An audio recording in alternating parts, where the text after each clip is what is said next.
Y a-t-il une taxe Apple? La question se pose à la vue des différences de tarifs entre la France et les États-Unis.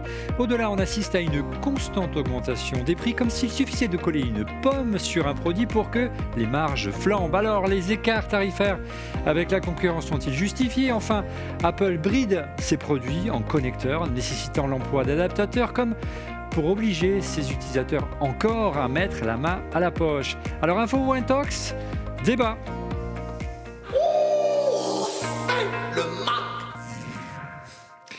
Bonjour à toutes et à tous. Il vient de loin, jeune. Vous regardez On refait le Mac alias ORLM. Très heureux de vous retrouver pour notre débat high-tech hebdomadaire.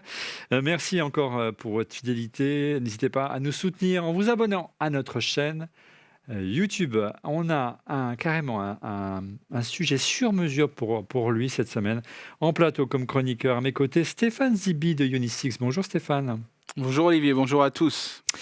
Autre spécialiste du sujet, à savoir la taxe Apple, en duplex depuis sa Corse natale du côté de Bastia, Laurent Pantanach. Bonjour Laurent. Je suis chaud patate. Bonjour tout le monde. Stéphane, je vais te fumer. Oh, l'attaque directe. C'est un débat sur mesure, messieurs, pour vous deux, car vous ne partagez pas vraiment la même opinion. C'est le moins qu'on puisse dire, vous allez voir ça dans un instant.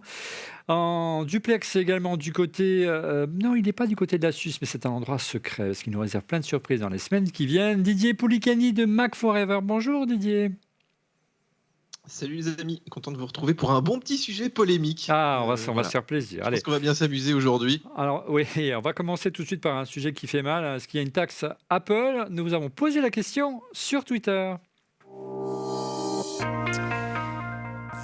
Est-ce qu'Apple taxe les Français? C'était le sondage de la semaine. Utilisateurs de Mac, iPhone, iPad, AirPods. Pensez-vous que la pomme facture une taxe Apple, car notamment, vous proposez comme première réponse, écart de prix entre les États-Unis et la France, vous étiez 41,8% à penser cela. Tarif de plus en plus élevé, c'est vrai que les tarifs augmentent chez Apple, 25,8%, enfin du moins on va le vérifier aujourd'hui. Il y aurait trop d'adaptateurs, de dock onéreux, 17,2%. Et enfin, les produits d'Apple seraient systématiquement plus chers que la concurrence, vous êtes quand même 15,2% à le penser. Il y a quand même qui dirait baleine sous gravillon. Vous étiez quand même 252 à voter et une large majorité à penser qu'Apple taxe les Français en facturant plus cher de manière générale, je dirais, ces produits en Europe par rapport aux États-Unis. Un peu comme si les consommateurs européens subventionnaient les Américains. Alors, c'est pas la première fois qu'on aborde ce sujet, les amis, notamment entre Laurent et Stéphane notamment, ce qui amène de nombreuses réactions. Regardez. Sur Twitter, la première, elle est signée THM, ça doit être Thomas 95FR. La taxe Apple n'existe pas. Team Laurent, voilà, tu es partisan. Il n'y a pas de taxe Apple. Alors on va essayer de le vérifier, si vous voulez bien, avec un premier exemple. Le prix d'un iPhone 12 Pro, qui a été annoncé en octobre dernier, il coûtait, souvenez-vous, la magnifique keynote de Tim Cook dans l'Apple Park, il était annoncé à $999 lors de la keynote d'introduction, soit précisément en euros, 829 €. Alors, le prix sur l'Apple Store français n'a rien à voir, il est de exactement 1159 €, soit une différence de 330 €. C'est beaucoup, comme vous pouvez le voir. Mais c'est faux. Mais attends, j'y arrive. Mais comme mais le c'est faux. Mais comme le faux. C'est pas possible. Non, j'y arrive. Il faut laisser terminer. Mais comme le remarque mais c'est faux. Mais comme le remarque très justement sur Twitter, Monsieur Matt, à savoir Materne Veltz sur Twitter, les écarts de prix entre la France et les États-Unis, c'est pas tellement vu car les US c'est hors taxe. Effectivement. Le prix affiché par Apple aux États-Unis est un prix hors taxe, c'est-à-dire que le prix en France est un prix TTC. Voilà la première erreur que font les gens. Donc on joue le jeu. Aux 829 € hors taxe d'Apple aux États-Unis, il faut ajouter 20% de TVA pour vraiment s'aligner avec la France, soit 166 € de plus, ce qui ramène le prix de l'iPhone 12 Pro, si je ne me suis pas trompé dans ces calculs, mais plutôt Stéphane m'a beaucoup aidé. Le prix américain, si on rajoute la TVA française et les euros, ça fait 995 €. Ça fait encore une énorme différence de 164 €. Alors, pourquoi c'est faux, Laurent? D'abord, il y a deux choses. Alors, effectivement, le prix américain. Oui. Le prix américain. C'est quoi ce bandeau d'abord, Laurent Pantanach? Non, c'est rien, c'est pour montrer que j'étais motivé. Là, d'accord. C'est un côté Karate Kid, c'est ça? C'est ça. Donc, attraper des mouches avec des... Bon, bref. Bon, allez. Oui, vas-y. Numéro 1, ouais. Le prix Apple est effectivement hors taxe. Ouais. Mais ce qu'il faut comparer, il faut comparer ce qui est comparable. Ouais. Donc, dans la différence entre le prix américain et le prix français, il y a plein de choses. Il y a effectivement le taux de change. Ouais. Et j'ai quelques surprises à votre là-dessus, vous allez voir. C'est Ouais. pas inintéressant. Alors, il va nous dire que le dollar est plus cher que de l'euro. Non, d'abord, on s'en fout. Ça veut rien dire plus cher ou moins cher. Ça ne veut rien dire. Cette phrase veut strictement rien dire. Ouais, en ce moment. C'est un cours. Mais peu importe, c'est pas plus cher ou moins cher. Parce qu'on tombe sur 1, on est proche de 1. Non. Mais si on tombait sur 4,72, Alors moi, ce qui on dirait m'intéresse, pas. c'est comment on peut justifier qu'un utilisateur français Alors, ok. paye Alors, attends, on va 164 reprendre. € de Ok, on va prendre plus le en cas de iPhone les qu'un choses soient utilisateur claires. américain. C'est ça que moi je veux comprendre. Ok. Aux États-Unis, Mais je déjà, ramasse les le copies. prix est hors taxe. Ouais. Non, le prix est hors taxe. Ouais. Ok. Donc, prix hors taxe. Numéro 2, il ne faut pas oublier que quand l'iPhone arrive en France, il y a une taxe pour la copie privée. C'est vrai. Donc, en fait, il faut enlever l'intégralité des taxes. Donc, déjà, ton iPhone, il arrive sur le marché français, 12 € hors taxe de taxes. Ouais, comme 14 € TTC, ouais. ça. Ouais. 12 € parce que ton iPhone fait plus de 64 gigas et qu'il y a la copie privée. Ouais, mais 12 € si tu veux, ça te paraît rien, mais tu te prends 1% sur le prix. Comme ça, ni vu ni connu. Oui, on est encore Donc, loin. on est 14 encore loin, €, quoi. On est encore loin. Alors, il faut encore effectivement. justifier 150 €, dit Laurent Pantanat.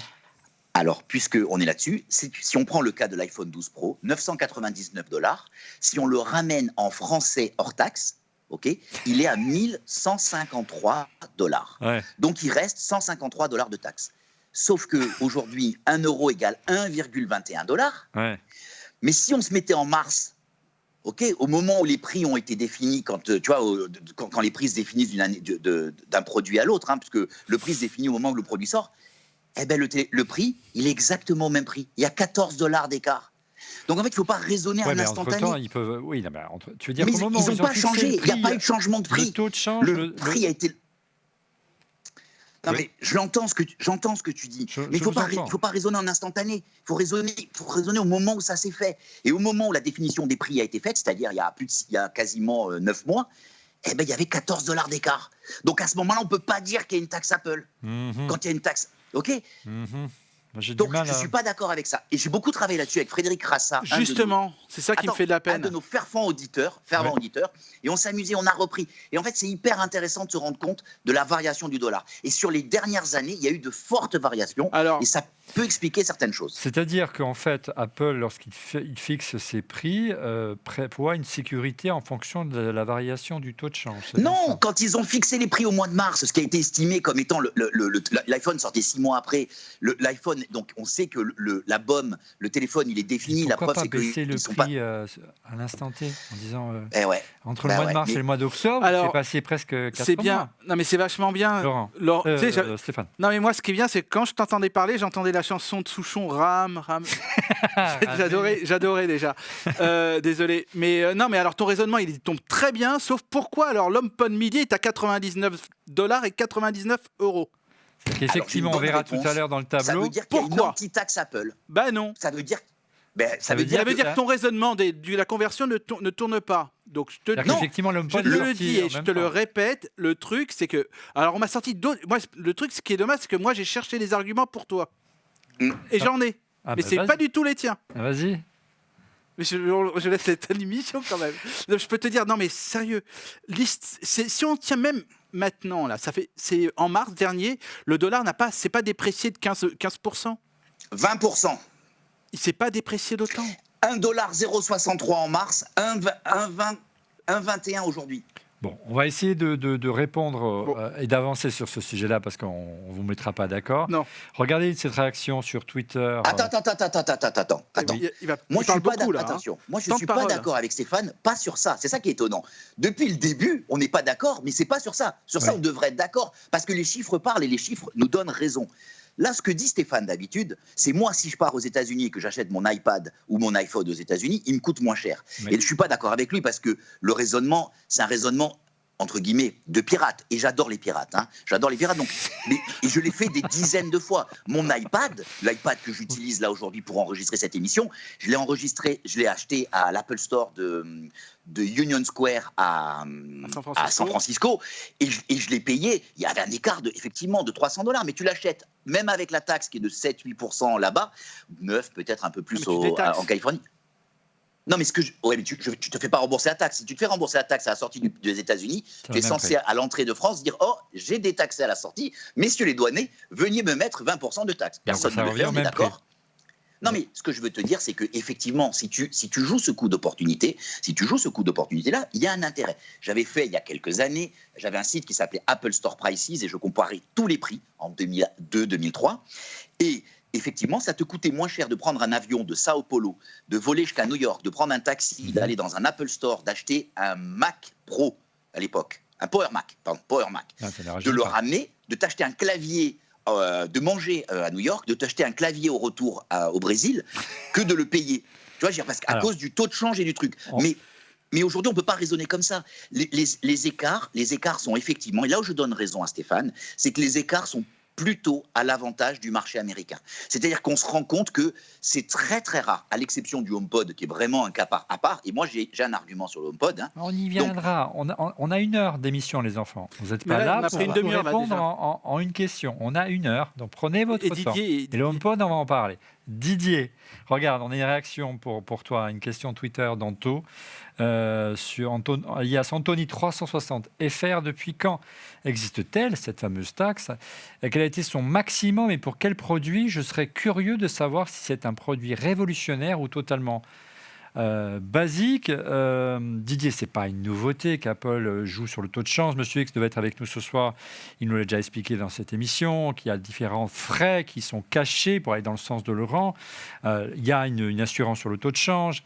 Il y a quelques années, beaucoup moins maintenant, une équipe en Europe et en France notamment, sous la responsabilité de Monsieur X, qui était en charge de traduire les logiciels et de traduire les notices quand il y en avait encore. C'est plus le cas aujourd'hui. Ça pouvait se justifier il y a quelques années, c'est pas nouveau. Bon, ce qui est sûr, c'est déjà que les iPhones sont fabriqués en dollars. Tout est négocié en dollars. Donc on peut imaginer que les marchés en dollars soient favorisés pour ces raisons-là. C'est vrai. Bon, voilà. Moi, je tiens à dire aussi, si vous regardez de manière générale d'autres domaines, au dehors d'Apple, les voitures par exemple, ou il y a même la high-tech en général, il y a beaucoup de choses qui sont moins chères aux US, surtout de produits américains. Et c'est pas très nouveau qu'on ait un peu la vache à lait des Américains quand même sur ce plan. D'ailleurs, c'est rare, comme disait Laurent, c'est rare que ce soit l'inverse en fait. On a rarement des tarifs moins chers quand même en Europe qu'aux États-Unis. Donc ils prennent leur petit matelas quand même sur nous malgré tout. Je sais pas si tu te rappelles, moi je me rappelle une keynote, je crois que c'était celle de Schiller là, quand il présentait l'iMac en France. Et il avait aligné les prix des souris, tu te rappelles, 999 €, dollars, etc. Et tout le monde avait applaudi parce qu'effectivement, déjà à l'époque, on trouvait qu'il y avait beaucoup d'écart entre les US et la France. En fait, je pense qu'Apple fixe juste le prix maximum que les gens sont prêts à payer en fonction des pays et que cette histoire de taux de change, c'est du bullshit fini. Parce que ton prix d'iPhone, il change quasiment pas d'une année sur l'autre. Si le prix était vraiment fixé en mars, on aurait des grosses culbutes d'une année sur l'autre. En fait, c'est pas le cas. Donc tu penses que l'argument de Laurent ne tient pas? Ouais, d'accord. Moi, je me souviens, pour répondre à la question de notre tweetos, que vraiment, on a eu un engouement, on a enregistré, observé un engouement très fort et une demande très forte pour aller acheter des produits aux États-Unis quand l'iPhone est sorti en 2007, souvenez-vous, ou même et auparavant avec l'iPod. Il y avait un énorme écart de prix entre l'iPod français et l'iPod américain. Donc beaucoup de gens, quand moi je partais en reportage, et on allait à l'époque beaucoup aux États-Unis parce qu'il y avait encore Macworld, souviens-toi Didier, c'était le bon temps, et on nous demandait de ramener des produits évidemment pour toute la famille parce qu'il y avait un énorme écart de prix et puis il y avait des taxes déjà sur la copie privée, etc. etc. Donc l'iPod a été vraiment peut-être certainement le premier produit qui a justifié de passer des iPods entre les États-Unis et la France. Et l'iPhone, vu qu'il était arrivé presque 6 mois en avance par rapport à la version française, il y avait carrément des trafics, il y avait des équipes d'Air France qui ramenaient des containers d'iPhone d'AT&T qu'il fallait évidemment derrière déplomber. Et ça a été l'essor, comment ça s'appelle, j'oublie le terme, je suis un peu fatigué ce soir Didier, quand tu veux passer, ce qui aujourd'hui permet de passer au-delà de l'App Store. Marché gris. Ouais, non, tu sais, quand tu n'utilises plus l'App Store mais un truc parallèle. Cydia là. Ouais, Cydia, mais c'est dû, aidez-moi, je ne trouve pas le terme. J'ai oublié un trou. Voilà, bon, c'est pas grave. Ça, heureusement, vous êtes là, vous mettrez dans les commentaires de YouTube. Autre question, peut-être que tu as la réponse, Laurent. Question de Lorient Yannick. Salut à tous, Apple ne fait-elle pas aussi payer la taxe sur les services numériques qui est de 3%, baptisée taxe GAFA, à ma connaissance? Oui. Donc, je veux juste acter un certain nombre de choses. Ouais. Réponds à la Didier question l'a bien déjà. dit. Non, mais je vais répondre à cette question, mais du coup, je rebondis sur ce qu'a dit Didier. Ce qui est certain, c'est que je ne pense pas qu'il y ait une taxe Apple. C'est pas quelque chose de. Quand tu fais le calcul aujourd'hui, tu te rends compte que tous les prix, ils sont à 15% plus haut. Et que le dollar sur un an a varié de 20%. Okay, donc, je pense que je ne mets pas tout sur le coude. Je mets pas tout sur le coude du taux de change. Je dis juste que si on prend un taux de change moyen, Apple est toujours gagnant. Okay, mais ce qui est logique, son marché principal et le marché du calcul, c'est les États-Unis. Maintenant, pour répondre à la question, s'il y a une taxe, et ça c'est prouvé, et on a découvert ça avec Frédéric Rassa quand on a regardé, essayé de comprendre les prix des iPhones, s'il y a une taxe, ils te la refacturent.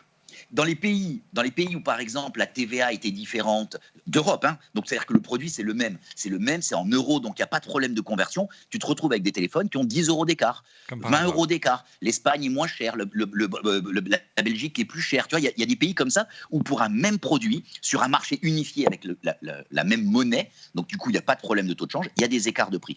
Donc ce qui est certain, et ce qu'on a réalisé, c'est que s'il y avait une taxe, même cachée, même mise à un petit endroit, Apple te la refacturait. Oui, Apple ou d'autres, hein, il faut bien aussi le préciser. Hein, que c'est toujours malheureusement, ça retombe toujours sur le consommateur. Toujours sur le consommateur. Et la preuve, c'est la copie privée. La copie privée, tu as 12 euros ou 14 euros, bam, ils te la remettent dedans, c'est certain, quoi. Tu te la prends derrière la tête, quoi. Ouais. Et on en parlera avec Didier tout à l'heure. On sait que pour le Tim Cook, $1 est $1. Tu veux dire qu'$1 est $2 ? Voire même plus. Stéphane, en préparant cette émission, tu m'as parlé d'un indice qui est assez intéressant, qui permet de prendre en compte le pouvoir d'achat de chaque entreprise, de chaque pays. Et cet indice a un nom amusant d'un célèbre hamburger. Hamburger. Je t'écoute. Comment ça s'appelle ? En fait, dans les années 80, au début, c'était un indice qui était censé être un peu rigolo. Savoir quel était. On prenait le même burger qui était présent dans l'indice, comment il s'appelle ? Big Mac de McDonald's. Lâche-toi. Non, mais ça va, on peut le dire parce que ça devient quasiment un indice économique. Donc en fait, on compare le prix du Big Mac d'un pays à l'autre. Et en fonction de ce pays, on peut savoir le pouvoir d'achat de ce pays. Avec le référent, c'est le dollar. Bon. Et c'est vrai qu'au départ, c'était un petit classement comme ça, un peu amusant, on va dire. Et finalement, qui a trouvé certains avantages pour les économistes, parce que sa mesure est facile. Regarde, tu l'as à l'écran. Voilà, là j'ai présenté. Donc là, par exemple, c'est en Suisse, puis la Suède, puis la Norvège, qui seraient les 3 pays où le Big Mac serait le plus cher. C'est vrai que c'est des pays où il y a plutôt un bon pouvoir d'achat. Un bon pouvoir d'achat, comme par hasard. Bon, il y en a certains pays qui ne sont pas les pays où on aurait pu imaginer, comme la Thaïlande, dedans, quoi. Il y a la zone euro qui est juste en dessous. Zone euro, il faut préciser. Zone euro. Donc nous, on est dans la zone euro, on est juste quasi en dessous les États-Unis. Donc en gros, on peut considérer que normalement, c'est kiff bourrico. Et donc après, derrière, on a d'autres pays. Je crois que j'ai mis j'en ai mis quelques autres. On les a pas tous mis. Non, mais en gros, c'est vrai qu'il y a un pays où j'ai pris au hasard parmi les 5 ou 6 derniers pour comparer et d'aller dans le sens ou pas de Laurent. J'avais pris la Malaisie. Ouais. Et donc pour la Malaisie, en prenant toujours l'iPhone 12 Pro, moi pourquoi j'ai choisi la Malaisie ? Parce que je trouvais ça rigolo que la monnaie c'est le ringgit, donc téléphone. Oui, voilà, bon, pardon. D'accord. Excusez-moi pour le faux jeu de mots. Et en fait, quand on prenait le prix d'un iPhone 12 Pro, on était à 4899 ringgit TTC, ce qui correspondait à 1005 euros. 1005 euros. Donc on pouvait dire, bon, quand même, là, on n'a pas encore le même prix. Donc peut-être là-bas, il y a des taxes, etc. Donc on a regardé dans un pays que tu connaissais mieux, l'Australie. Ouais. Et donc sur l'Australie, on est toujours sur l'iPhone 12, on était à $1699 australiens, ce qui correspond donc avec un calcul qu'on n'a pas, qui est un calcul standard, qui correspond donc à 1095 euros. Donc pareil, on est sur quelque chose qui est d'équivalent, mais qui est bien en dessous des 1159 que nous devons régler. Le pouvoir d'achat est très élevé aux États-Unis. Hein. En Australie. Donc en gros, quand même, il y a une différence de 282 euros. Bon, anyway, le truc, c'est que moi, par exemple, j'ai quand même cherché les arguments pour Laurent. Je le dis, voilà. Et j'en ai même certains qui sont venus à moi. Et j'ai eu un tweetos qui s'appelle Rodolphe Polis, qui vient de Belgique, et qui m'a envoyé un petit texte, un article de e-Génération, qui disait que le coût local prend en compte les dégradations occasionnées par les clients locaux sur les marchandises en exposition sur les Apple Store. Plus tu as des appareils abîmés sur l'Apple Store, plus le prix augmente ? Eh bien, on serait victime, nous les Français, peut-être, de la dégradation de certains. Alors là, franchement, c'est la première fois que j'entends parler de ça. Ouais, c'est n'importe quoi. Bah peut-être, mais attends, mais alors là, donc je dis, bon voilà, Surtout qu'il y a un peu, donc on a une taxe Apple. il y a 500 taxe à la magasins aux taxe. États-Unis, il y en a une vingtaine, une trentaine en France, c'est ça, Didier, sauf erreur de ma part. Mais l'écart me semble un peu bizarre comme système de calcul. Mais moi, ce que je ne comprends pas, et il faut quand même noter que ces derniers temps, Didier, je ne sais pas si tu es d'accord avec moi, les écarts de prix entre les États-Unis et la France étaient moins évidents. Et c'est vrai que lorsqu'on en avait parlé la dernière fois avec Laurent, Didier, c'était moins visible. Il y avait des écarts beaucoup plus importants il y a quelques années sur des Mac. On va en parler tout à l'heure des Mac. Mais quand on voit... mais je dirais que le sujet est revenu sur le tapis lorsque les AirPods Max sont arrivés. Regardez, jugez plutôt. Il est vendu 649. Elles sont vendues, les AirPods Max. C'est un casque, mais c'est les AirPods Max. En France, 649 € contre 549 $ aux États-Unis. Ça représente donc une somme de 455 € hors taxe. Si on ajoute la TVA, cela fait un total de 546 €, soit une différence de 106 €. Donc en clair, si vous allez aux États-Unis, vous économisez 106 € en payant la TVA. C'est-à-dire que vous déclarez la TVA en rentrant. Et si par hasard vous les portez et que donc vous oubliez de déclarer la TVA, vous économisez encore 20%. Ça vous paye presque un deuxième cas des AirPods Pro. L'écart me semble assez délirant. Et là, je ne comprends pas cet écart. Là, vous pouvez me sortir tous les arguments. À la sortie du produit, j'ai fait le même calcul que je fais à chaque fois.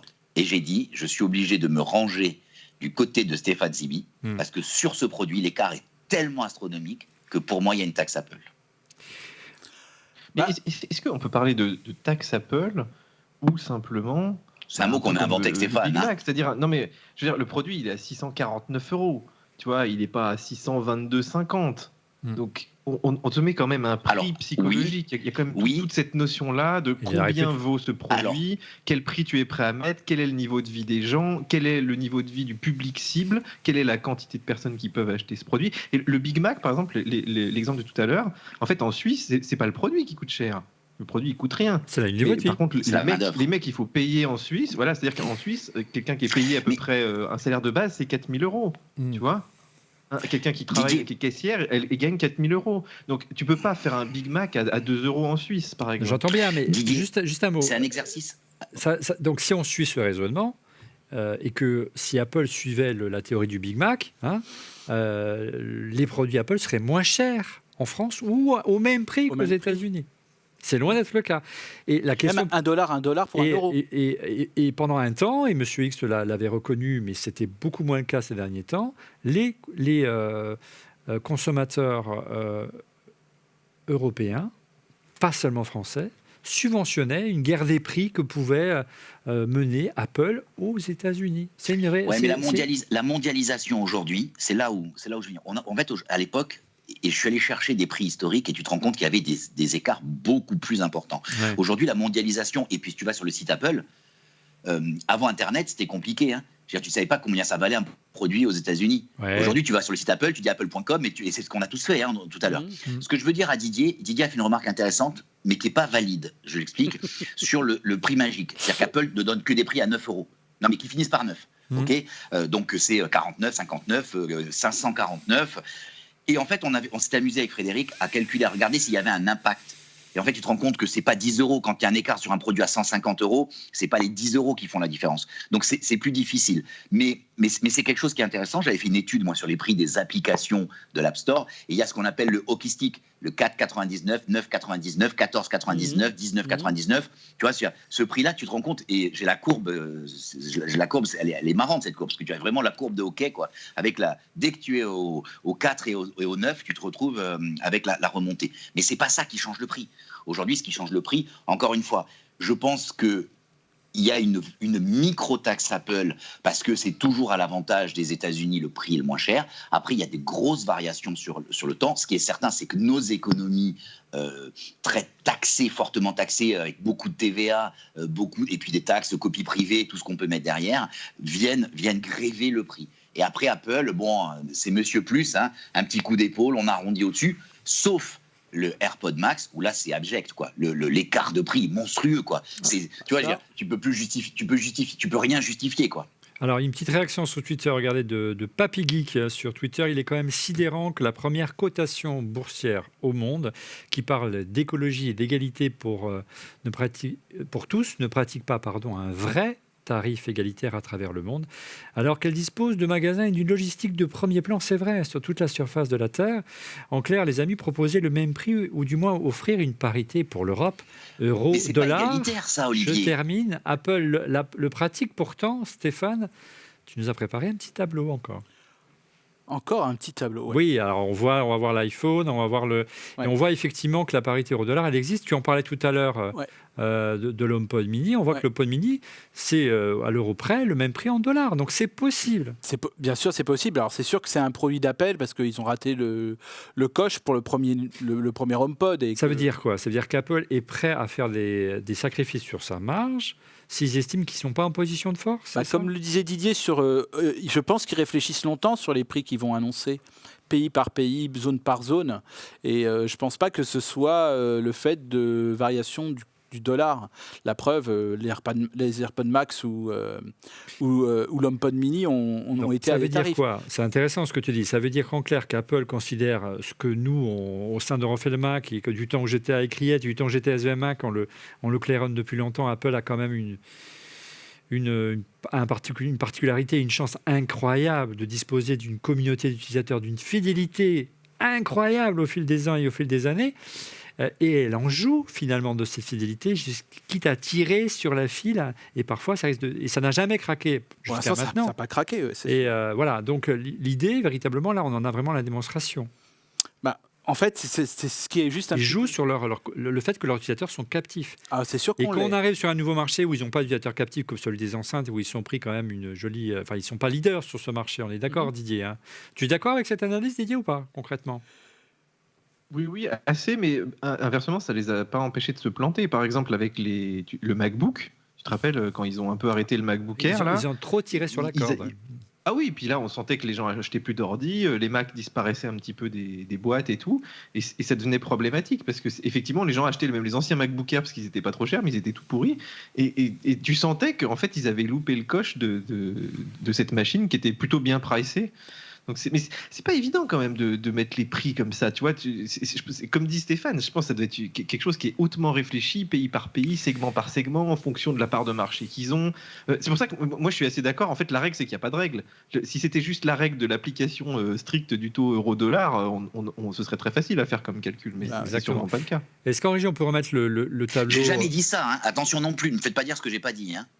Non, est-ce qu'on peut remettre le tableau voilà. Non mais juste, ouais, c'est sûr que rien qu'à voir ce tableau-là, nous on a, voilà, juste pour expliquer, on a pris le France hors taxe et le US hors taxe, comme ça au moins on est à égalité. Donc on voit 540 € pour des AirPods Max, 549.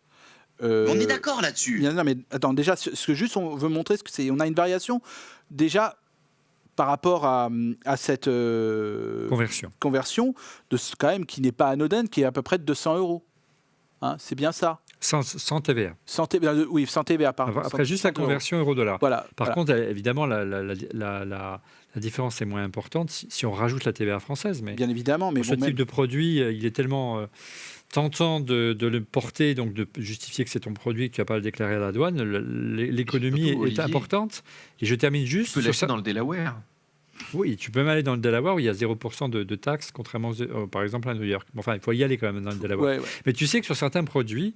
On a fait le calcul, ouais. Comme un MacBook Pro 16, regardez sur le tableau, l'écart de prix est très important, tellement important qu'il peut financer pour prou le voyage aux États-Unis. 700 €. Ouais. Mais évidemment, ça veut dire que vous ne payez pas la TVA en rentrant, mais c'est totalement illégal. 700 €, ça vous paye un billet pour aller aux États-Unis. En ce moment, c'est un peu compliqué. Voilà. Et puis moi, ce que j'ai découvert en faisant des allers-retours, on en parlait avec mes camarades avant de préparer cette émission, quand j'avais la chance de pouvoir encore aller en Australie pour rejoindre ma belle famille, c'est qu'en Australie, quand vous achetez un produit, comme dans beaucoup de pays d'ailleurs, vous avez une taxe propre aux touristes. Donc vous avez un petit papier que vous présentez à l'aéroport, on vous enlève la TVA donc 20% comme en France. Ça fait que le MacBook Pro le moins cher du monde, en ce moment, il est commercialisé en Australie. Vous achetez votre MacBook Pro 16 pouces, il est à 3 799 €, si on fait la conversion française avec la TVA. On vous enlève la TVA donc à l'aéroport, 2 449 €, donc une économie de 739 € des taxes à la douane. Évidemment, il faut le déclarer en rentrant en France, mais beaucoup oublient de le faire. Voilà. Donc ça fait une belle Si tu ne veux économie. pas aller en Australie, Olivier, Ouais. tu peux aller en Suisse, où Non. la TVA n'est que de 7%. On peut pas aller skier en Suisse, souviens-toi. Bon, en ce moment, il y a les tests PCR et tout, c'est un peu compliqué. Mais globalement, tu vois, il y a des gens qui passent la frontière comme ça pour acheter leurs iPads et ils peuvent gagner. Là, moi, par exemple, j'ai acheté un iPad il n'y a pas très longtemps, quasiment 100 € de moins qu'en France, un iPad de base. Et après, effectivement, tu es censé le déclarer et tout, mais plus ou moins, parce que si tu l'utilises, tu vois, si tu oui. tu le mets pas dans sa boîte, que tu l'ouvres et tout, c'est ton iPad. Après, je sais pas, hein, je pense que tu es censé quand même le déclarer assez vite, mais Ben oui.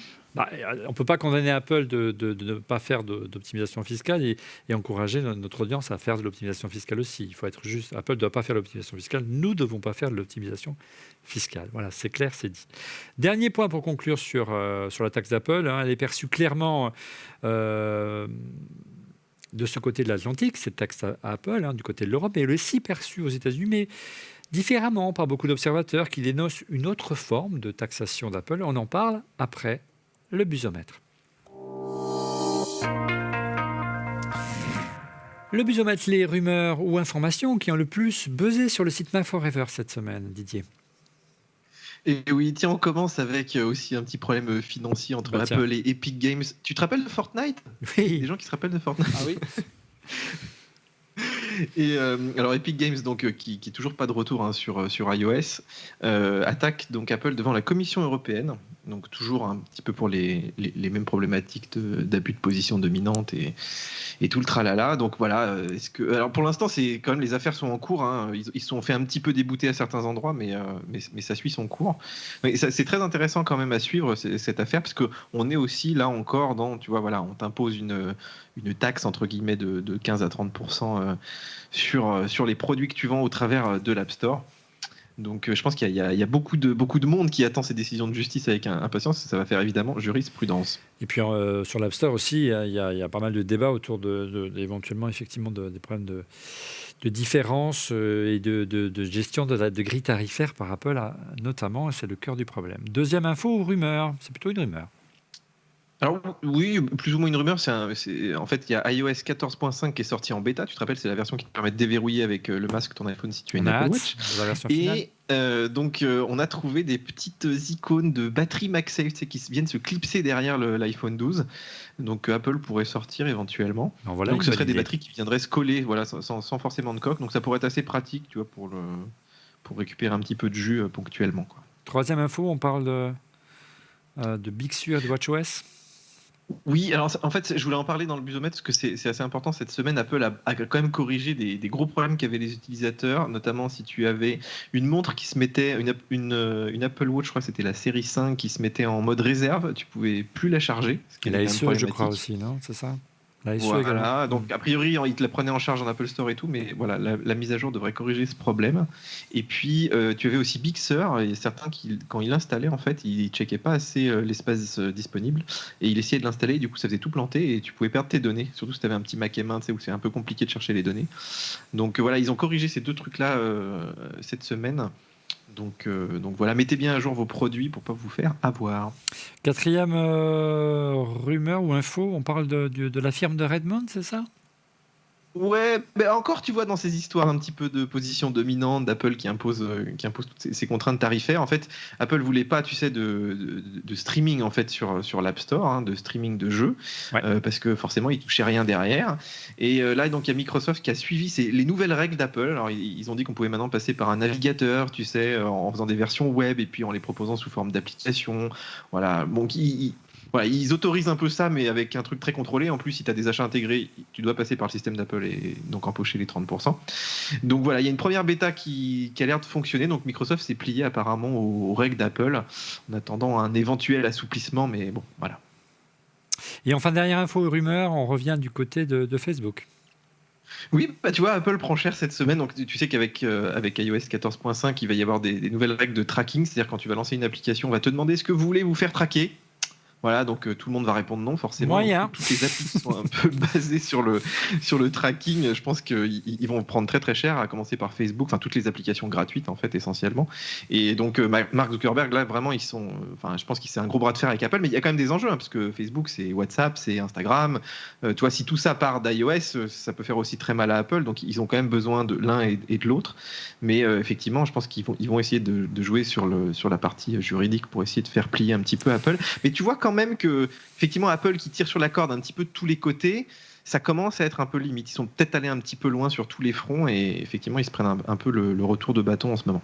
Ouais, c'est un peu la guerre, c'est même la guerre Je pense que froide, même c'est un contre-feu. Parce que thermonucléaire entre Apple et Facebook. il y en a beaucoup qui critiquent Facebook à juste titre, parce que il y a des nouvelles règles qui devaient être mises en place le 8 février dernier, qui ont été décalées en mai prochain, qui vont obliger les utilisateurs de WhatsApp d'accepter Filiale de Facebook. d'accepter obligatoirement de partager ses données vers Facebook. Si c'est pas fait, ils suppriment l'accès à l'application, ni plus ni moins.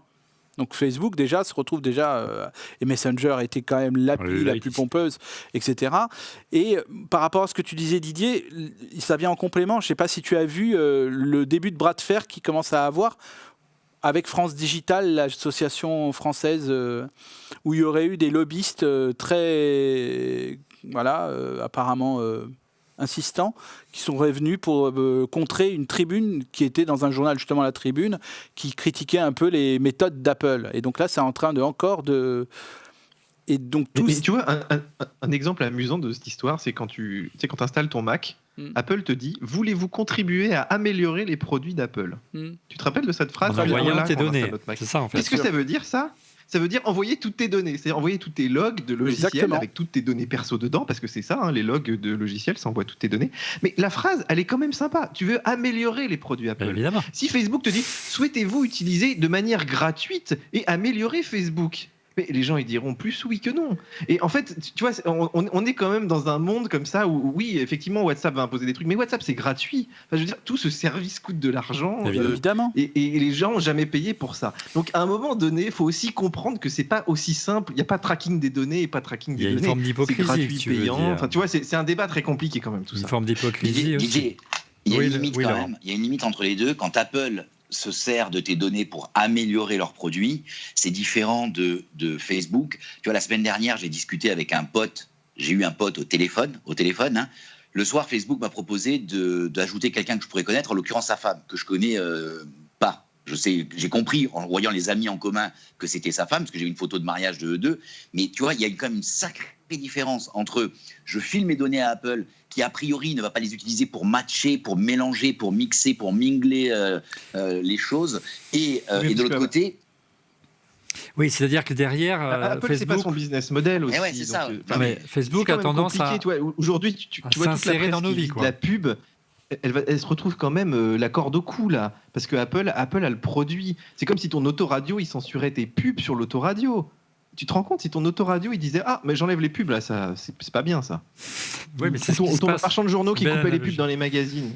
Bah ouais. Tu dirais quoi? On pourrait faire une émission entière. T'as vu ce que fait Facebook en Australie? Ils censurent les médias australiens. Parce que l'Australie veut faire payer pour que les médias australiens reçoivent vraiment de la monnaie sonnante et trébuchante de la part de Facebook, puisque après tout le contenu de Facebook c'est les médias qui l'ont fait. Moi ça fait des années que je le dis et on me regardait comme un fou depuis des années, notamment voilà, c'est quand même incroyable et que ce soit Google ou Facebook, c'est la même chose.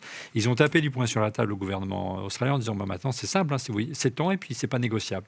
Donc du coup Facebook a fait la fonction pour permettre de partager du contenu des articles de presse issus de médias australiens. Mais on va revenir sur la taxe d'Apple si vous voulez bien, mais cette fois sur une autre forme de taxe dénoncée par un bon nombre d'observateurs, y compris aux États-Unis. C'est ça qui est intéressant. On ne parle plus de guerre de frontières, de TVA, etc. Les produits d'Apple seraient en clair de plus en plus chers. Alors, info ou intox, on va y répondre. Est-ce que les prix d'Apple auraient tendance à trop augmenter ces dernières années? Beaucoup d'articles de presse le pensent, le pointent du doigt. Une augmentation régulière des prix d'Apple est notée de ci ou de là. De génération en génération, je cite, de produits, la tentation serait de tirer vers le haut les prix pour augmenter la marge d'Apple. Un exemple, alors d'accord, il est tiré un peu par les cheveux, mais c'est un exemple. C'est le prix du Mac Mini lors de son introduction par Steve Jobs, souvenez-vous, pour les plus anciens d'entre nous, en janvier 2005, j'y étais, à San Francisco, $499 pour un Mac Mini à cette époque-là, comparé au Mac Mini M1 facturé $699. Qu'est-ce qui vous inspire cette évolution? Allez, on va laisser un petit peu la parole à Didier et après peut-être Laurent. Moi, je pense qu'on pourrait déjà. C'est une question très générique, on aurait pu l'aborder dès le début. C'est qu'est-ce qu'un prix finalement? Quelle est la valeur des choses? C'est vraiment le Qu'est-ce vrai qu'une point. chose? Quelle valeur tu mets à ça? C'est-à-dire que si on dit Apple vend ses produits trop chers, mais Apple, c'est la plus grosse boîte du monde, ils font le plus de bénéfices, donc les gens achètent, donc les gens trouvent pas ça si cher que ça finalement. Tu vois, tu es prêt à te saigner pour un iPhone parce que tu estimes que le bénéfice que tu en tires derrière, bah, il va être convenable, quoi. Alors, cette comparaison, Donc, elle est il y a souvent... déjà ce point-là. Oui, vas-y, excuse-moi, je t'ai coupé, vas-y. Juste sur le Mac Mini, juste pour terminer, le Mac Mini, je dirais qu'aujourd'hui, ça s'est inversé. C'est-à-dire qu'en fait, effectivement, tu avais un Mac Mini à 500 balles que tu n'as plus. Donc voilà, si tu veux un Mac pas trop cher, les gens Il est n'ont pas monté le à budget, 1000 ils euros, l'ont pas. ce Mac Mini. Mais celui souviens-toi. à 700 balles, il est super. C'est-à-dire qu'il est l'équivalent de celui à 1500 balles avant. Et ces Mac M1 sont extrêmement bien tarifés par rapport à ce qu'ils proposent en termes Je suis de d'accord. performance pure. Et c'est vrai que là, on a eu un vrai coup de boost. Et quelque part, tu peux conseiller à des gens des machines d'entrée de gamme, ce qui n'était pas forcément le cas avant. Après, le Mac Mini, il a été longtemps très très cher pour ce qu'il était, hein, quand il était sous Intel à 800 €. Là, par contre, il valait pas du tout le coup. Et c'est pour ça que c'est pas un hasard si les gens s'arrachaient les anciens Mac Mini, d'ailleurs, pendant pas mal d'années sur le Refurb et sur tout un tas de sites comme ça, comme le MacBook Air, en fait. Et Laurent, j'ai pris volontairement cet exemple parce qu'il est souvent pris par les médias américains lorsqu'ils veulent comparer les prix, notamment sur les Mac, à l'introduction du Mac Mini. C'est que même Steve Jobs, à l'époque, l'avait introduit un petit peu de force, que c'était, souviens-toi, l'embellie des PC à moins de $500 à l'époque. Et c'est un peu son board qui l'avait contraint à le faire, mais il n'a jamais poussé ce Mac Mini. Parce qu'en gros, pour lui, les machines à moins de $500, c'était de la bip, voilà, de la merde en clair. Et très vite, le prix est remonté. On a l'impression qu'Apple préfère proposer en entrée de gamme, ce qui correspond plutôt à un milieu de gamme dans le monde PC, quoi. Oui, après, Apple est pas une marque bas de gamme, hein. Donc finalement, que le bas de gamme Apple, ce soit le milieu, voire presque un peu plus que le milieu de gamme ailleurs, c'est pas étonnant. Les points qui ont été notés, et effectivement, par Didier, mais surtout, j'ai entendu Stéphane derrière dire très justement, c'est qu'avec l'arrivée des M1, on a vu une véritable variation des prix. C'est-à-dire que ce qui est énorme, et aujourd'hui, si tu vas sur le site web Apple et que tu regardes, il y a les produits où il y a les deux gammes. Tu te retrouves avec le Intel et le M1, et le M1 est beaucoup moins cher pour une machine que l'on sait être potentiellement beaucoup plus performante. Donc, je pense que ce qui sera intéressant, c'est de regarder dans la suite, c'est-à-dire quand le M1X ou le M2, M3, M4 sortiront, s'ils n'essayent pas progressivement de remonter et de tendre vers ce qu'ils ont fait avec l'iPhone. L'iPhone, à un moment donné, le prix, quand on regarde aujourd'hui, à l'époque, on trouvait que c'était cher, mais si on nous avait dit à 800 € l'iPhone qu'il allait finir à 1259 €, tu te serais dit, c'est pas possible. Et aujourd'hui, finalement, d'une année sur l'autre, on est presque content quand il passe de 1259 à 1219. On dit, il est moins cher que l'année dernière. Ouais, il fait 400 ou 500 € de plus que ce que ça a pu être il y a 7 ou 8 ans. Donc, il faut regarder cette lente glissade vers le haut qui est capable de mettre en place Apple et en faisant des produits haut de gamme. Là où moi, je suis plus embêté, et c'est un demi-coup de gueule, et je ne veux pas parler des dongles parce qu'on va en parler après. Mais par contre, ce que je trouve, c'est que pour une machine de très très haute qualité, quand tu payes une machine, que tu commences à payer une machine 2500, 2900, un portable à 2900 €, tu devrais avoir une machine qui est irréprochable. Tu devrais avoir une machine où, mais tu vois, c'est pas le cas. Et ça m'emmerde beaucoup plus. Parce qu'à la limite, tu vois, c'est comme Didier est passionné de voitures, mais on rigole toujours sur les Anglaises. À quoi tu reconnais une Anglaise, c'est qu'elle est plus souvent chez le garagiste qu'entre tes mains, quoi. Tu vois, et ce qui m'embête aujourd'hui, c'est un peu ce qu'on est en train de vivre, c'est qu'on a des Mac qui sont censés être des machines de super qualité, qui valent beaucoup plus cher que le dessus du marché. On disait toujours que le TCO, hein, le fameux coût de détention d'une machine de Mac était moins cher parce qu'il y avait moins de virus, moins de bugs, moins de panne, moins de machin, moins de trucs. Ouais, enfin, aujourd'hui, in fine, quand moi je vois le mien, là, j'ai pas le temps de le faire réparer, ça fait 1 an et demi que je galère Ouais. avec les touches. Mais ouais, et je peux pas m'en passer parce que si je m'en passe, je travaille plus. Donc, ce que je vais faire là, je vais acheter un Mac, je vais amener celui-là en réparation et puis je revendrai mon Mac derrière ou s'il me le répare assez vite, je ferai comme fait Didier, je Ouais. l'achète le roi avant la période, il faut que j'en discute avec lui d'ailleurs. Et voilà quoi. On avait coutume de dire dans la communauté Apple qu'un Mac, ça coûte plus cher, mais ça dure plus longtemps. Et puis, ça se revend très facilement sur le marché de l'occasion. Didier vous l'a souvent dit dans cette émission. Didier, tu es d'accord avec moi? Mais pour la génération des Oui, MacBook totalement. Pro, avec les prises Thunderbolt, la Touch Bar et les claviers papillons, c'est juste une catastrophe, cette génération-là. Et c'est une catastrophe. Il n'y a pas d'autre mot. Ils se sont plantés complètement avec cette génération de Mac. Et heureusement, les nouvelles générations sont arrivées avec les nouveaux claviers. Mais je ne connais pas une personne qui n'ait pas une panne. Et là, l'image d'Apple, elle en a pris quand même un coup. Regarde dans ton sens encore, Laurent, un tweetos qui vient t'aider, te trouver un argument pour dire que les prix ont plutôt même baissé du côté du Mac ces derniers temps. Un tweetos Fred Perry qui nous laisse un message. Les prix ne sont pas toujours plus élevés. Les MacBook M1, on en parlait à l'instant, affichent des baisses significatives et le HomePod, on en parlait également mini, où l'iPad de base se montre compétitif. Donc, ce n'est pas systématique comme on l'a vu avec Laurent, effectivement. Et il nous a même préparé un petit diagramme, une petite image qu'on va vous diffuser, où on voit effectivement les différentes générations. Et vous pouvez voir que effectivement, on a assisté avec l'arrivée de la puce M1 à une baisse de prix d'une génération à l'autre entre le Mac mini, le MacBook Air et les MacBook Pro. Donc, Apple aussi, il y avait aussi, il faut l'avouer, un travail de lobbying de la part de la communauté d'Apple en disant, mais les gars, il faut peut-être quand même être un peu plus raisonnable sur vos prix. En tout cas, ce qui est plus parlant sur est-ce qu'Apple, de génération en génération, a tendance à augmenter ses prix, c'est plutôt une critique qui va à l'encontre de l'iPhone. Et regardez, on a repris une courbe qu'avaient fait nos confrères du Monde et on l'a adaptée puisqu'entre-temps, d'autres produits sont arrivés, c'était il y a quelques années. On a commencé à partir de l'iPhone 3G jusqu'à l'iPhone 12 Pro et vous voyez l'évolution. Elle est assez importante, elle est même monstrueuse. Et on voit qu'il y a une période un petit peu, je dirais, charnière au moment où l'iPhone 10 est arrivé. Regardez, où on est passé de l'iPhone 7 qui était autour des 709 € à l'iPhone 8 qui était arrivé en même temps que l'iPhone 10 à 1159 €. Donc une augmentation de 459 € en un an sur le haut de gamme d'Apple. On est passé de l'iPhone 7 à 709 à l'iPhone 10 à 1159 €. À l'époque, on s'est dit, Didier, souviens-toi, c'est exceptionnel parce que c'est un produit entre guillemets exceptionnel, un écran OLED, Face ID, une vraie avance sur le marché, un nouveau design. Apple, d'ailleurs, avait du mal à le produire, avait du mal à payer très cher les écrans à Samsung. Mais la tarification n'est jamais redescendue, Didier. Non, mais bon, après, tu vois, par exemple, tu prends le premier iPhone, il avait quand même. Enfin, tu vois, à l'époque, tu pouvais pas remplacer ton GPS, il faisait pas GPS, tu pouvais pas vraiment remplacer ton appareil photo, il était pourri. Petit à petit, quand même, il s'est bonifié cet appareil. Alors, effectivement, il y a l'histoire des écrans OLED et tout, peut-être les capacités un peu de stockage qui ont augmenté. Tu as plein de capteurs maintenant aussi. Ils rajoutent quand même des choses chaque année qui te font dire, bon, voilà, le prix, quelque part, peut augmenter. Moi, je dirais plutôt la question, c'est est-ce qu'il y a un peu un plafond? Est-ce que ça va être comme les voitures où tu commences à avoir voilà, des segments de gamme comme ça qui vont rester? Parce que en fait, on est parti quand même d'un prix qui était finalement assez bas. Enfin, on était autour de téléphones assez classiques finalement. Et là, maintenant, on arrive sur des produits qui font tellement de choses que, bah voilà, si tu fais le calcul même tu vois, on parle souvent aussi de la rentabilité de ton produit, par rapport au temps que tu l'utilises. Il est plus rentable que ta friteuse, que des fois ton grille-pain, quoi. Qu'est-ce que tu veux dire? En gros, c'est qu'aujourd'hui, il y a de plus en plus de fonctionnalités, de plus en plus de composants, et un smartphone, ça coûte de plus en plus cher, tout simplement. Vous êtes d'accord avec l'analyse Exactement, de tu peux Didier? travailler avec.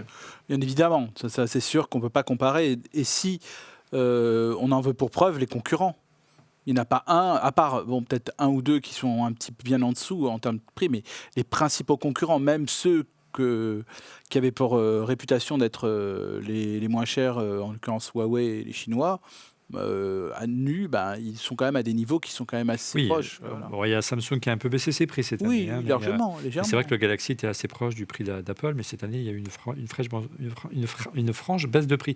Ce qui est intéressant, regardez, c'est l'étude réalisée par Counterpoint Research. Vous savez, c'est cet institut et ce site qui calcule le prix des produits aux États-Unis, et notamment par rapport à leurs composants. Et ils ont évalué le prix de l'iPhone, la dernière génération, l'iPhone 12, et ils évaluaient que le coût de ces composants, l'iPhone 12, était 21% supérieur à celui de l'iPhone 11. Donc ça montre qu'effectivement, de génération en génération, les iPhones coûtent de plus en plus cher à Apple. Notamment, ils coûtent exactement $431, hein, en termes de composants. Après, il y a le transport, le marketing, etc. Ça veut dire que $431, c'est la valeur d'un iPhone pour Apple. Il faut dire que cette année, la RAM est passée de 64 à 128 Go, que l'écran OLED s'est généralisé, alors qu'il était... Là, on voit un iPhone 12 Pro, mais en fait, c'est un iPhone 12 dont on parle, alors que l'année dernière, il était LCD. Il y a la fameuse puce A14, qui doit coûter un peu plus cher à produire que la 13 l'année dernière. Et puis surtout, cette année, il y a la 5G. Donc tout ça... cumulé explique qu'il y a une augmentation réelle du coût des composants chez Apple. Donc quand on dit que les produits Apple augmentent et qu'Apple se gave tous les ans en augmentant ses prix, c'est pas si simple, même si ils sont pas forcément obligés de conserver le même niveau de marge, hein, c'est évident.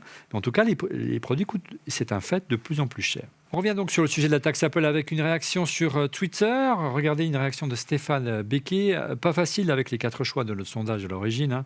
Et en fin de compte, qu'est-ce que cette taxe? Différence entre les États-Unis et la France, ou entre les Apple et ses concurrents. Le prix des ordi, oui, bidule, moi, ne me choque pas, dit notre tweetos, ne me choque pas trop. Au contraire, des accessoires, clavier, souris et câbles. Il est vrai que les adaptateurs sont chers, très chers. On en parle dans le prochain chapitre.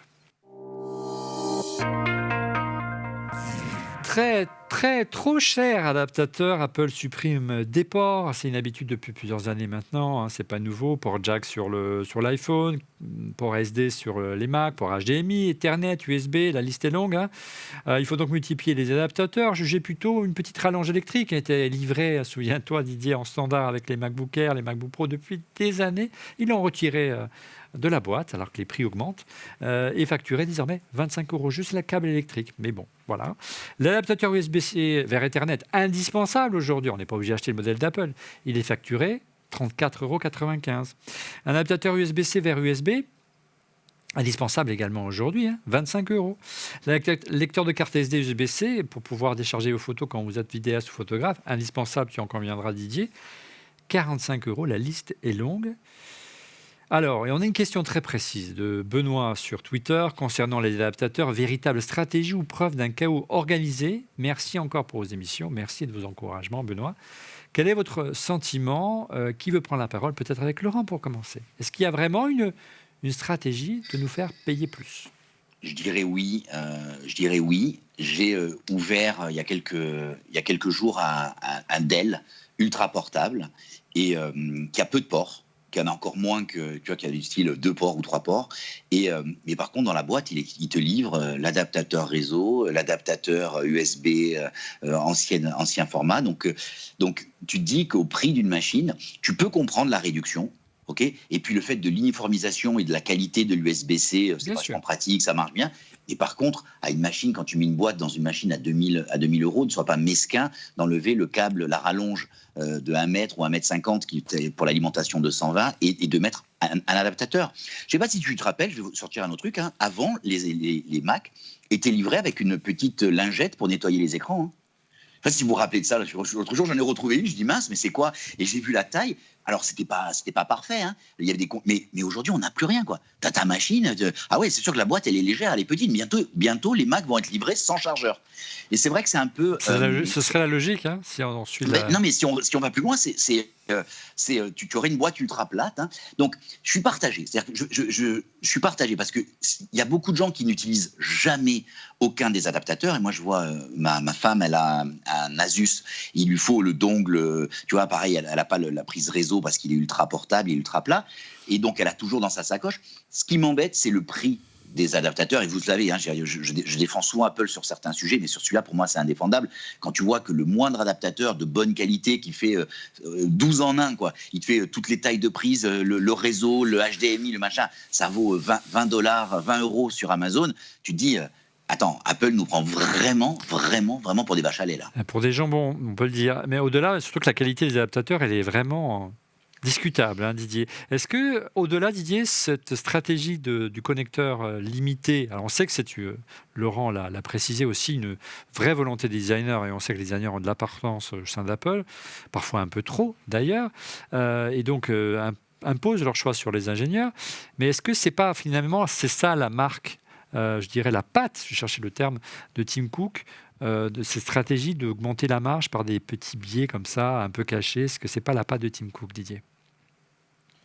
Ouais, enfin, faudrait voir s'ils ont vraiment gagné de l'argent dans le simple fait d'enlever des connecteurs, tu vois. Non, mais si tu regardes les résultats Mais financiers, la division accessoire, c'est celle qui progresse le plus, hein. oui, Comme par très hasard, bien. hein. Bon, il y a les AirPods, il y a beaucoup de choses dedans, on sait pas trop. Oui, mais quand même. Mais c'est vrai que je dirais que les adaptateurs, c'est discutable, parce que la plupart des gens autour de moi, ils achètent quand même des adaptateurs, tu sais, multiport et tout, qu'Apple propose pas forcément avec tout dessus. Ça coûte pas très cher, tu peux en acheter plein. Bon, je dirais, cette histoire de port, je pense que c'est plus un problème de design vraiment que de volonté marketing. Mais par contre, on voit quand même effectivement cette petite pingrerie sur d'autres segments. Il n'y a pas très longtemps, je me suis fait voler mon chargeur de Mac, et j'en ai racheté un, je vais dans une boutique, puis le gars il me vend le chargeur, et puis je lui dis, puis j'ouvre la boîte, et je dis, mais il n'y a pas de câble dedans. Il me dit, ah oui, mais c'est de l'USB-C, vous pouvez en acheter partout. Je dis, oui, mais j'achète un chargeur à 100 balles, tu vois, il coûte quand même 100 balles le truc. Câble, ouais. Et t'as pas le câble dedans. Et le câble, tu le trouves sur Amazon, t'en trouves des super à 10 €.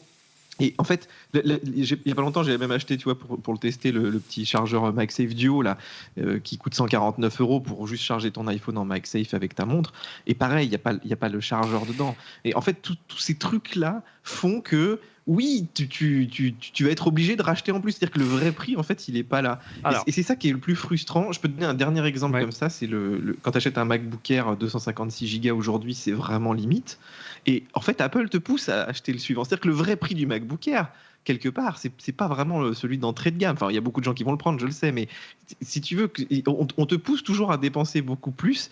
Et effectivement, les gens ont gardé aussi ce sentiment. C'est-à-dire Apple, c'est un peu la marque qui te donne le minimum pour ton argent, quoi. en clair, Apple a tendance... Olivier, Oui. oui, et pour aller dans le sens de Didier, est-ce que tu te souviens à l'époque où on en a parlé quelques fois, dès qu'il te sortait un iPhone, il te sortait une taille qui était une taille d'espace inachetable, grosso modo, qu'il était vite bloqué, qui permettait aux opérateurs de le vendre en tu vois, renouvellement de contrat, mais qui avait un trou.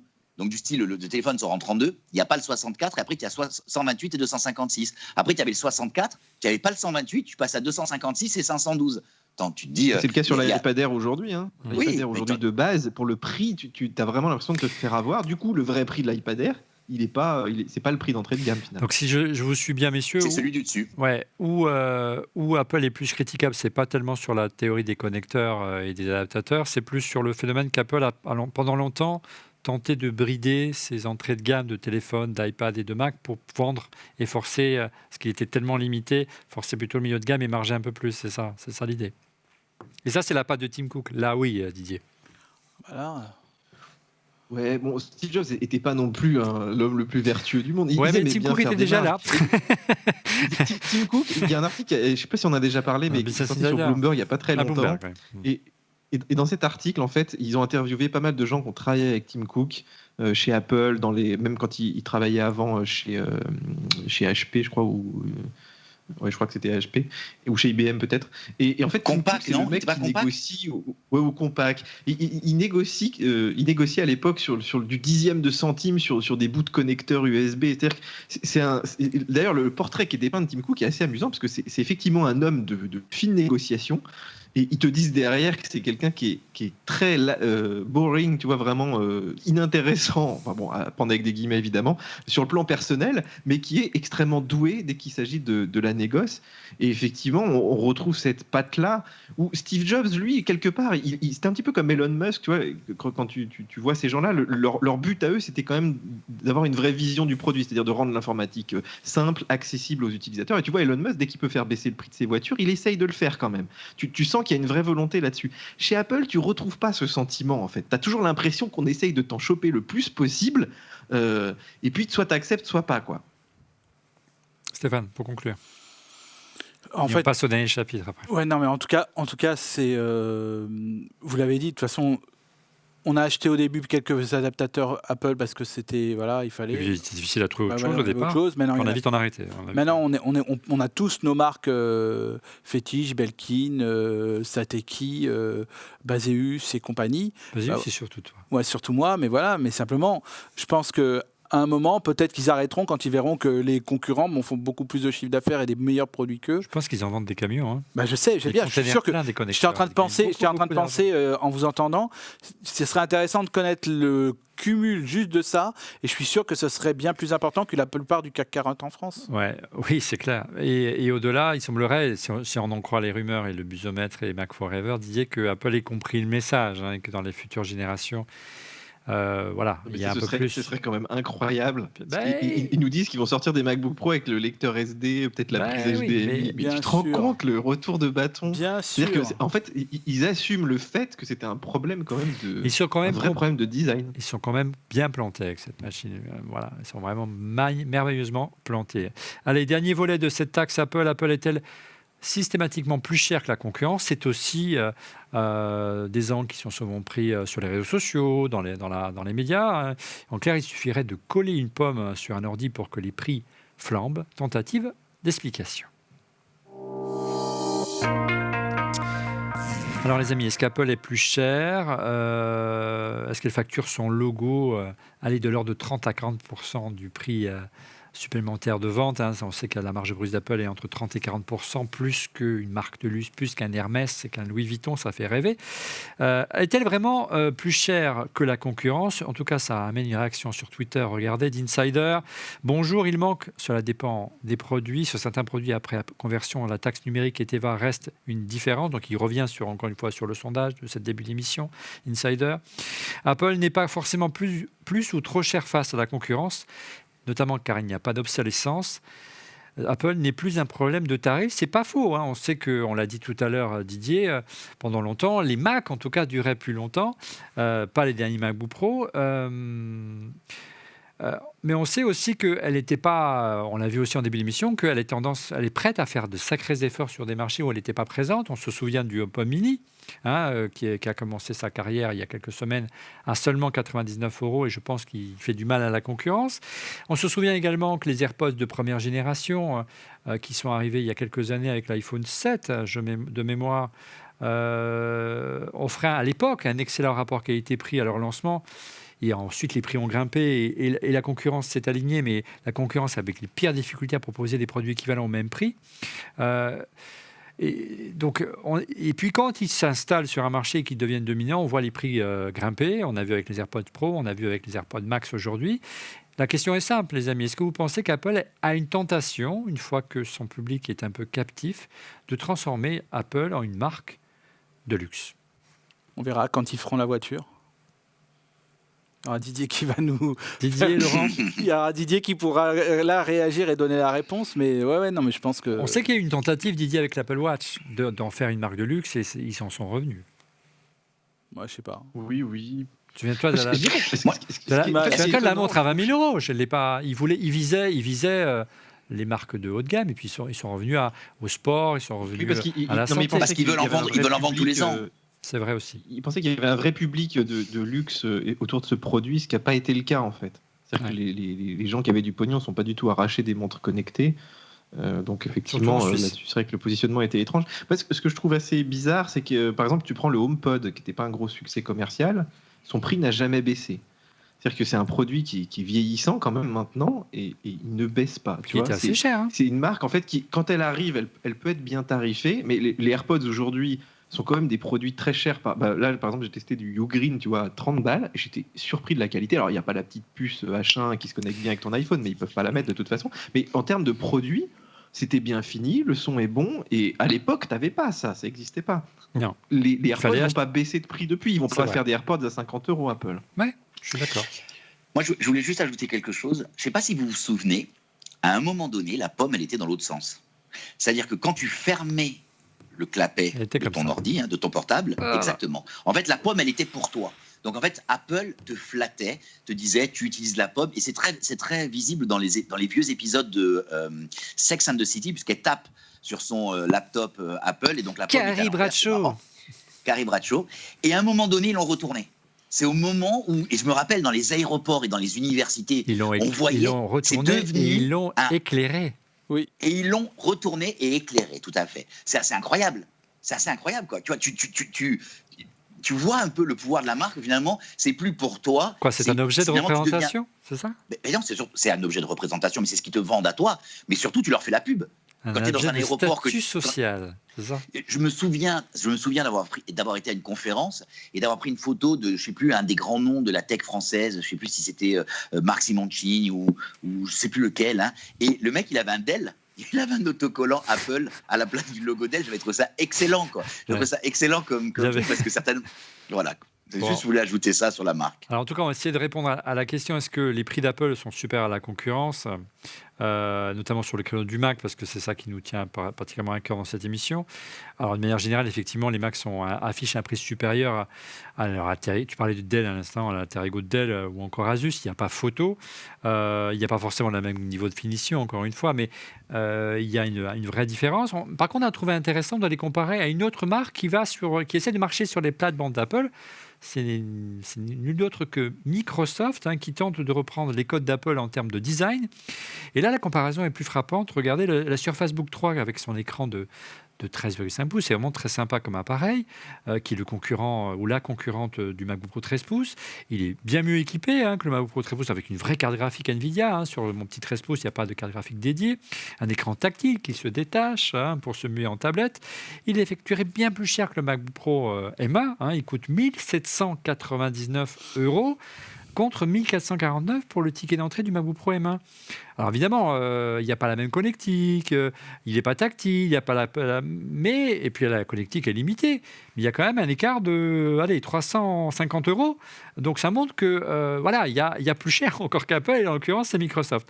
Et on a le sentiment que Microsoft tente, à l'instar d'Apple, de devenir un constructeur pas de luxe, mais premium, et que dans le monde du PC, cette idée du premium, elle a quand même du mal à convaincre, messieurs, vous ne trouvez pas? Parce que on trouve toujours moins cher. À trouver un Mac moins cher, il n'y a qu'Apple qui le produit. Non, mais déjà, ils partent avec un handicap, ils sont sous Windows. Oui, c'est clair, mais... Il faut vraiment payer cher pour être sur... On paye cher déjà en étant sous Windows, donc là, c'est presque... Non, je suis méchant, là. Mais non, mais...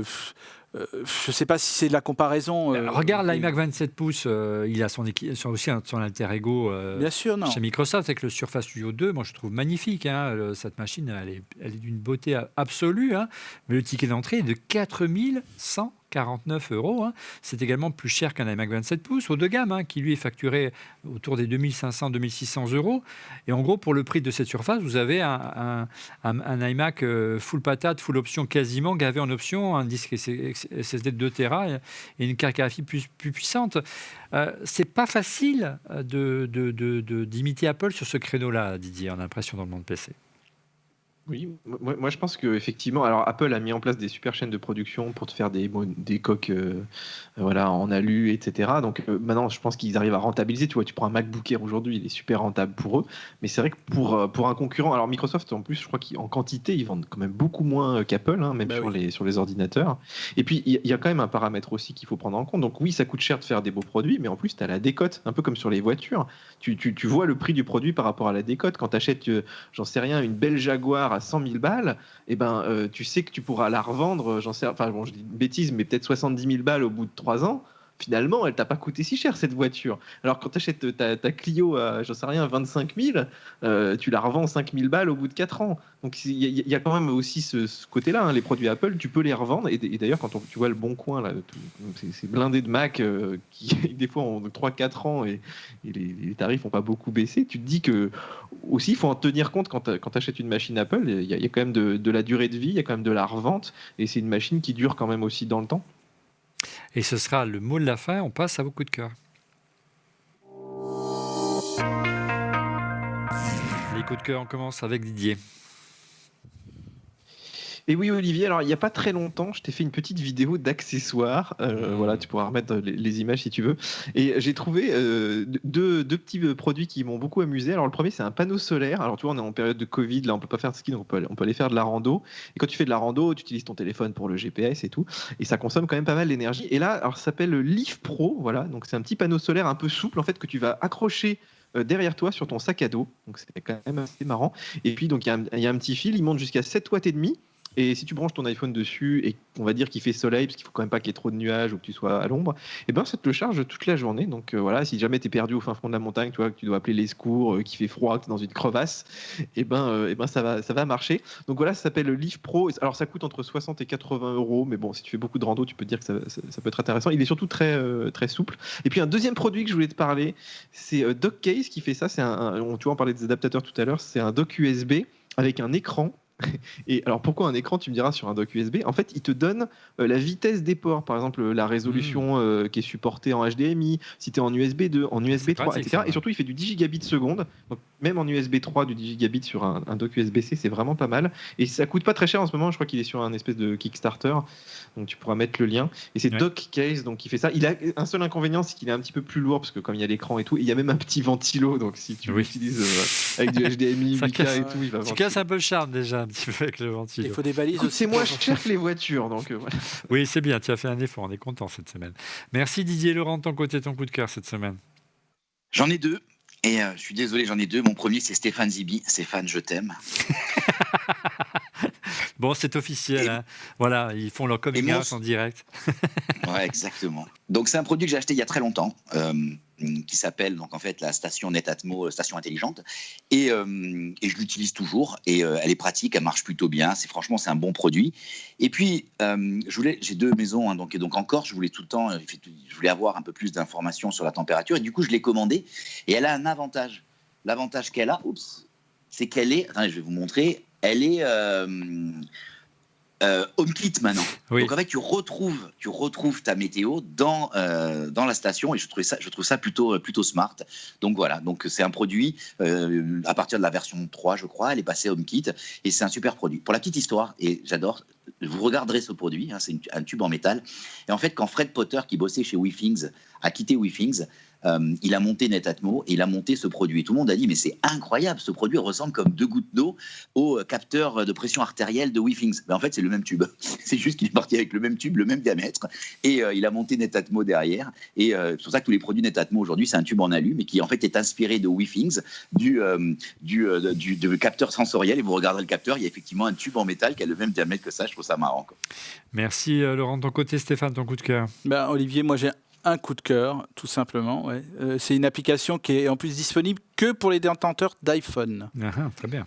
En fait, non, c'est la dernière application à la mode qui est un peu le réseau social vocal, qui est Clubhouse. Et Clubhouse m'a beaucoup surpris, c'est qu'en fait, tout le monde sait déjà ce qu'il a à faire, et il y a plein de petites réunions qui se créent, avec des intitulés bien définis. On sait qui participe, on sait qui est speaker. Quand vous avez envie de parler, vous levez la main poliment et on vous fait parler. Vous pouvez parler à des ministres, des acteurs comme Jamel Debbouze, etc. On retrouve l'ambiance des réseaux sociaux de la grande époque. Exactement. À la fin des années 2000-2010. Au début des années 2000-2010, où sur Twitter... Mais même avant, le babillard des années 90. Et en fait, il n'y a que du plaisir. Et on arrive à avoir cette proximité avec des gens qui, aujourd'hui, ils ont un community manager. Non, mais ce que je peux juste dire, c'est qu'on n'arrête pas de se friter sur Facebook, sur Twitter, etc. Là, il n'y a pas Oui, Vraiment, tout le monde est heureux. dit Renaud. Et c'est génial. Et donc, moi, je pense que ça va être un terrain de jeu des médias. Là, je sais qu'Europe 1 s'est mis dedans. C'est sur Des invitation. politiques. Et c'est sur invitation. Donc, vous pouvez nous envoyer des petits messages. On est tous connectés dans l'équipe. Eh ben, essayez de vous mettre sur la waiting list. On vous fera rentrer, ça c'est sûr. Mais c'est un endroit qui est génial. Et je suis sûr qu'on pourra faire des post-débats de On fait le Mac sur Clubhouse bientôt. Exactement. Et alors, il y a un truc qui est intéressant, c'est que le fait que ce soit en live donne du contenu français de qualité. Parce qu'en fait, finalement, le contenu américain, le contenu anglais a tendance à écraser, tu vois, dans les vidéos YouTube, tous ces trucs-là, ça écrase. Le problème, c'est qu'il y a 9 heures de décalage avec la côte ouest pour avoir du contenu. Et du coup, tu as du contenu français. Moi, ce matin, j'ai pris ma douche en écoutant mes potes qui faisaient la revue de presse à 8h30 et je m'éclate, quoi. Je trouve ça très sympa. Bah voilà. Juste un petit truc, il y a une appli qui s'appelle Clubhouse sur le Play Store. Le mec il a fait un bon dans les trucs parce que tout le monde veut se connecter. Mais non, c'est parce qu'en fait, surtout quand tu envoies tu envoies un texto en disant Laurent vous invite à rejoindre le réseau. Et donc tu reçois un texto. Mais si tu es sur Android, ben finalement, quand tu essayes, la seule appli que tu trouves qui s'appelle Clubhouse, c'est ça. Et c'est pas ça. Et donc du coup, le mec, au début, il était content parce que tout le monde l'a téléchargé en disant c'est génial. Et derrière, il s'est fait massacrer parce que les gens disent mais j'arrive pas à retrouver mes amis. Je comprends pas c'est quoi cette appli. On m'invite. C'est quoi cette appli super compliquée? Parce que c'est pas du tout le sujet. Et donc du coup, maintenant, il y a écrit quand tu invites, attention, vos amis doivent être sur iPhone. C'est que iOS, donc voilà. De mon côté, on va parler matériel. On l'a déjà présenté dans cette émission, lors de l'émission de Noël, c'est la dernière. Action Cam de nos amis de chez GoPro, c'est la Hero numéro 9. Pourquoi vous en parle? Pour 2 raisons. D'abord parce qu'il y a une super promo en ce moment. Si vous achetez l'Action Cam pour 400 ou 359 €, vous avez l'Action Cam, une carte mémoire et une deuxième batterie. Donc et le produit, bon, je me dis d'une génération à l'autre, on ne sent pas vraiment la différence. 4K voire 5K et surtout le stabilisateur. On a encore fait l'expérience tout à l'heure au début de cette émission. Vous le bougez dans tous les sens et ça reste stable. C'est bluffant. Donc si vous commencez à être en fin de vie votre Action Cam, il y a encore quelques temps, je vous aurais dit prenez une Xiaomi. L'écart de prix ne se justifie pas. Franchement, c'est de la bombe. En plus avec l'écran sur le devant pour faire le selfie. Et enfin, pouvoir savoir ce qu'on veut faire, c'est vraiment top. Donc, c'est la dernière Hero 9 de chez GoPro. Voilà, nous sommes arrivés au terme. Oui, il va se taire, le pépère. On est arrivé au terme de ce épisode dont on fait le max. C'est le 396e. Merci de l'avoir suivi. Merci encore pour votre fidélité, les amis, derrière vos écrans. Merci, les amis, de votre fidélité devant vos écrans et à l'intérieur de ce studio. Stéphane, Laurent, Didier, on se retrouve très vite. Merci à tous les auditeurs, merci à tous les chroniqueurs, merci à tous les gens qu'on ne voit pas, les gens de l'ombre. Je sais qu'il y a Steve, il y a Christophe et tous les autres que j'ai entendus tout à l'heure qui font un travail de titan. Et je le vois à distance, c'est encore plus impressionnant parce qu'il y a tous les réglages, les calages et tout. Merci à vous tous. Voilà, oui, il y a du monde derrière Octave, Philippine, et j'en oublie certainement, et ils m'excuseront, Oscar, bien sûr, et Jules, bien sûr, voilà, bien sûr, Jules, excuse-moi, Jules. Et pour être prévenu en temps réel de la mise en ligne de l'émission, je vous invite à vous abonner, bien sûr, à notre chaîne en cliquant sur le petit bouton. Et n'oubliez pas de cliquer également sur le petit pouce, ça fait toujours plaisir. Je donne donc rendez-vous la semaine prochaine. Merci encore pour votre fidélité et à très vite. Au revoir.